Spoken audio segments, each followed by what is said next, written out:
知道这些 certificate 是真的还是假的。不然我们不知道去哪里投资。租金会便宜，我们还可以不要起价。没有办法的，因为就是到时才打算哦，为了生活也是要做了。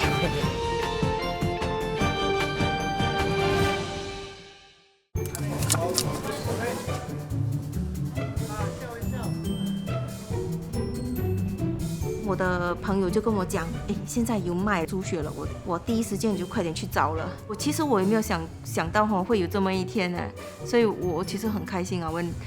我第一时间听到有的在卖那个猪血了，我真的很开心啊。对50岁的黄素林来说，猪血是儿时熟悉的味道。阔别将近30年后，如今终于重新回到超市。这一天也是他第2次成功买到。6、7岁的时候，我跟我妈妈去巴萨，她是卖菜嘛，所以我后面那边有一摊那个龟爪，它的那个猪血哇，超好吃啊！所以我从小就吃到新加坡，他说 stop 不能给我们吃了，然后我就开始去外国找吃哦。The Primary Production Department will suspend the import of all live pigs into Singapore. 1999年，马来西亚爆发利百病毒疫情。由于病毒可以从猪只传播给人类，当局为了降低风险，暂停在本地屠宰场采集猪血，也暂停从马来西亚进口生猪。食品局今年4月批准进口来自泰国指定屠宰场的经加热处理猪血产品，并在5月底重回本地市场。这一天，他迫不及待下厨，也邀请前线编导一起尝尝，看看记忆中的味道有没有变。大致上，我比较喜欢喝汤的猪血。所以你有吃过猪血吗？我其实，在台湾那种麻辣锅里面有猪血还是鸭血，其实我也不是很清楚，就有看到就有吃这样子。哦，OK， 可能等一下我煮了，你试试看。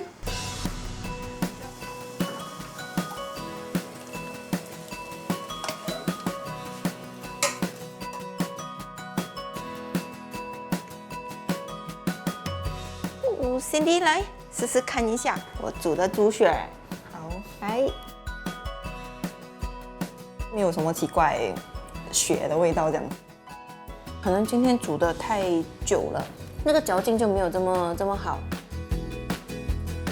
猪血回归市场满1个月，有人第一时间抢购，也有人还在观望。这股热潮是否还在持续？这个猪血我找了很久，很多地方都没有，偶然走过来就问，顺口问一下看有没有。哎，我看有这边有，我刚刚赶快来看一下咯，买想喝咯。家人没有吃，所以我也没有刻意去叫他们买给我 try 啊。我 normal 而已，不会说会想 craving for it， 不会怀念啦。我对这个事物没有什么特别的感情啦。像我们这一代年纪的人，那时候是很穷，经济能力。所以猪血变成是一种养分。现在我觉得吃猪血的是一个回忆，不一定会说去追求。不会特地去买啦。如果他在超市看到，也不会想要买回家煮。如果在外面遇到，然后吃一整桌跟别人吃，然后他们点，可能会试试看这样。平价超市回复前线询问时表示，自6月初上架以来，猪血需求持续强劲，主要购买者是50到70岁的消费者，不少门店补货当天就卖完了。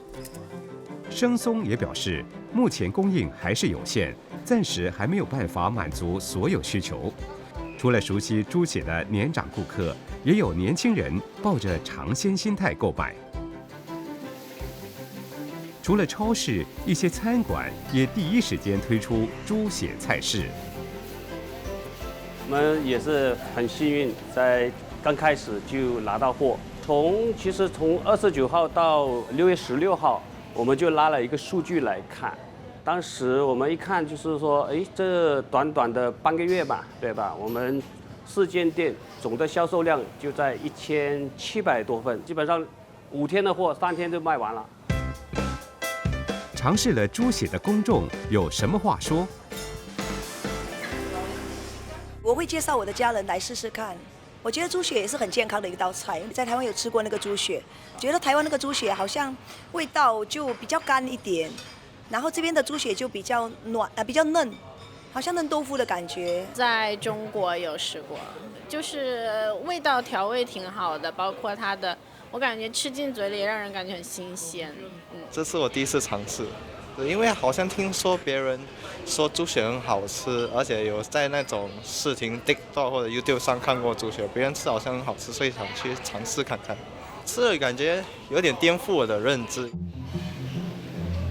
不过，要让一道传统菜重新吸引本地消费者，并不是照搬原来的做法就可以。我们当初是用中国的方法在这边操作，但是是不可以的，因为两个产品本身的品质是不一样的，所以来到新加坡我们有改良，我们用辣椒干降低它的辣度，然后提升它的香味，让更多的顾客，尤其是本地的一些年轻的或者是年长的顾客更有接受度。改良口味后，餐馆观察到来尝试猪血的顾客不再只是老一辈。这间门店外面的牌就很大，所以很多顾客刚开始是看到，现在是为了吃猪红而来。当然了，一部分客人是为了怀旧，还有一部分客人是为了尝试。对，当然我们很有信心，当客人去尝试过后，还是会回来找。昨天是有一间门店反馈，没有货了。客人为了猪红他说那我明天再来。1个月过去，猪血热还在。不过，现在最大的问题不是有没有人吃，而是有没有货。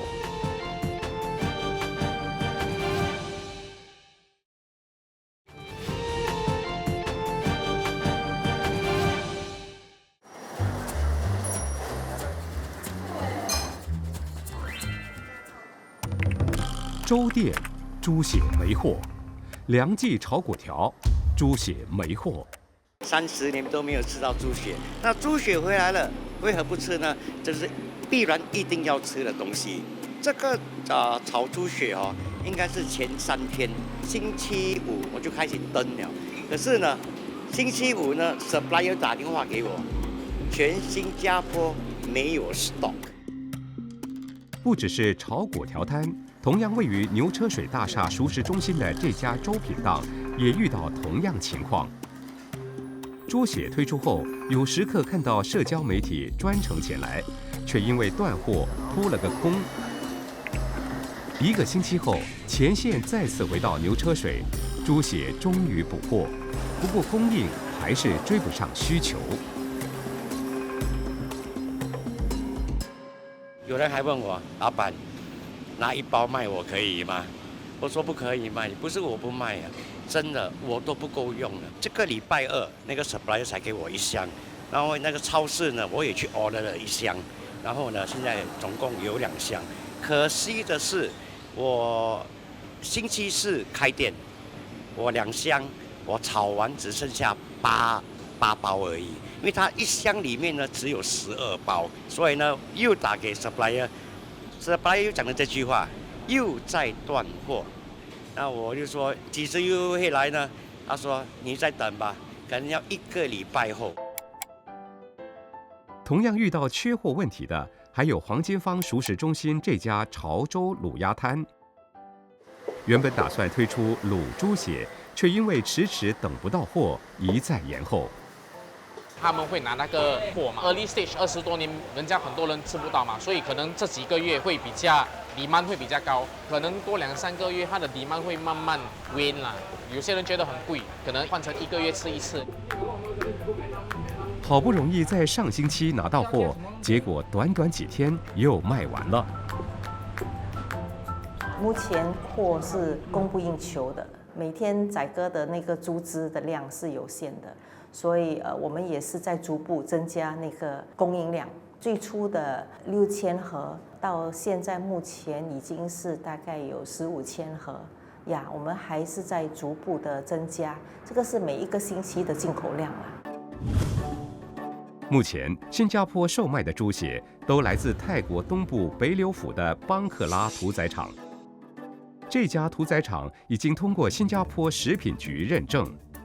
猪只经过人道处理后，血液必须在4分钟内完成采集，再经过过滤、降温和密封包装，之后再以高达95摄氏度蒸煮45分钟，让猪血凝固，同时杀灭细菌。完成后，再立即降温至0到4摄氏度冷藏。每一批猪血出口前都必须通过微生物检测，也要确认没有口蹄疫、非洲猪瘟等动物疫病。运往新加坡的过程中，全程维持0到4摄氏度冷链运输，并持续监测温度。每一包猪血都有专属批号，一旦发现问题，就能追查来源，并及时回收。农场现在供应的这些，如果那个需求有增加，我们就会考虑也用其他农场的那个猪只的那个血来供应。是差不多30年之后再重新进口猪血，它的包装啦，还有它的怎样处理猪血的这个技术都有提高了。好像我们现在看到的进口的猪血，它是好像包装像豆腐一样啦，而且它那个有些通过高温啊，还有一些 pasteurization 呢，去怎样去减少细菌的污染呢？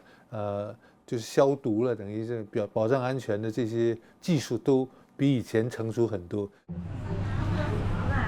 不过，对小贩来说，即使买得到猪血，成本也是另一道考验。它的成本其实蛮高的，一盒如果算 GST 到来的话，就差不多6块多。那你算 preparation work 再加那个煮的工，就差不多一盒差不多 we take it as 7块钱了。最小份就是开始从3块钱开始啦，然后就3块、6块、12块是整盒啦。我们也是会 explain 给 customer 说 start from $3啦 ，when they can accept then we will 我们才卖给他们，不是说我们切了才跟他讲，这个是3块。其实炒猪血它只有一个定价，就在10块钱。那如果你要放ham的话就是15块到18块。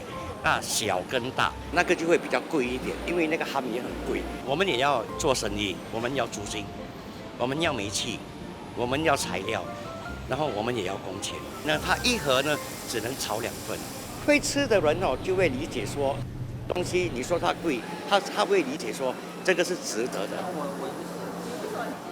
虽然价格比过去高，不过前线访问多名消费者后发现，大多数人认为目前还是在可以接受的范围。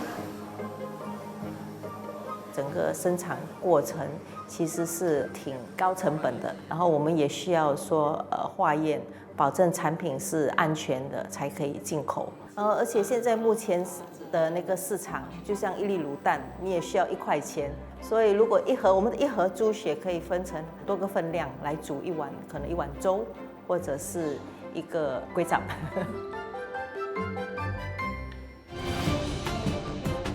猪血只是开始吗？还有哪些曾经消失的味道，未来有机会重返餐桌？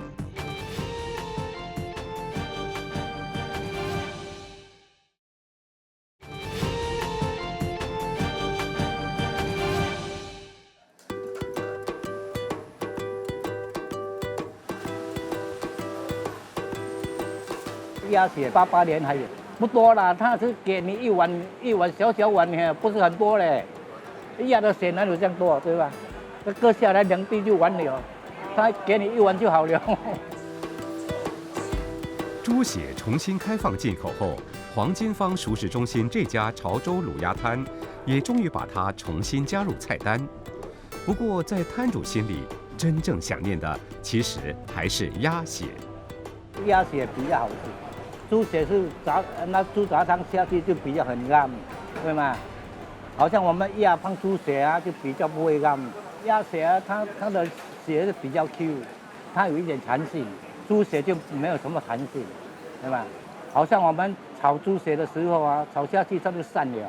Even 在 Southeast Asia， 就是鸭血 is the more popular one compared to 猪血啊，它没有那个腥味，没有那么重，没有鸭血就是拿 second best 就是猪血咯。我们可以 satisfy 那些比较老顾客他们回味的那个 mentality。1999年，立百病毒疫情爆发后，当局基于预防原则，停止供应猪血产品。27年后，经过重新风险评估，食品局批准进口符合食品安全要求的经加热处理猪血产品。不过，目前获准进口的只有猪血产品，鸭血到现在还没获准进口。食品局强调，这项批准并不代表其他血制品会自动开放进口。每一种产品和每一家生产设施都必须经过独立的食品安全评估，并证明符合新加坡的食品安全要求。对年轻一辈来说，猪血或许是新鲜事儿，但对老一辈来说，它曾经只是再普通不过的一种食材。以前我在那个同济医院里面做工晚上3、4点就在那边扫。他们做了，不是我做了，我是看到。那时候我才10多岁而已。以前便宜不必钱一边你跟他买猪，他有嘎一些血给你。以前很普通的，你吃那个猪杂汤就有了，他一定放猪血的。现在没有办法了，通通要钱了。猪血让人怀念，不只是因为味道，更是一代人的共同回忆。年轻一代要如何才会尝试猪血 ？For me， 我是不敢 try， 好像血好像有点奇怪 ，maybe 弄到它不像猪血的样子哦。好像，我也听说好像是炸那些。好像你叫我这边买的话，我也不想要买。但是可能机缘巧合，像吃面的话有猪血在上面， maybe 可以 try 一下咯。店铺可以推出，就是比如说拍照上传猪血，并且带一个猪血有关的 tag， 然后去上传到社交媒体，会比如说赠送一份。猪血重新回到市场，不少人也开始讨论它到底健不健康。猪血呢本身是一个非常棒的铁质来源，它呢其实对于一些60岁以下的女性族群，可以大概呢提供2/3一天所需要的铁质分量。不过，营养师提醒，目前进口的新鲜猪血属于加工食品，营养价值虽然高，钠含量也相对较高。为了保值、新鲜，还有就是调味，它其实已经有被添加过一些调味剂，还有盐。所以呢，我们在市场上所可以得到的猪血，它的钠的成分会比较高。如果想吃得健康，营养师建议在烹煮前多做一个步骤，先把猪血浸泡30分钟到1小时，再稍微汆烫，可以减少部分盐分。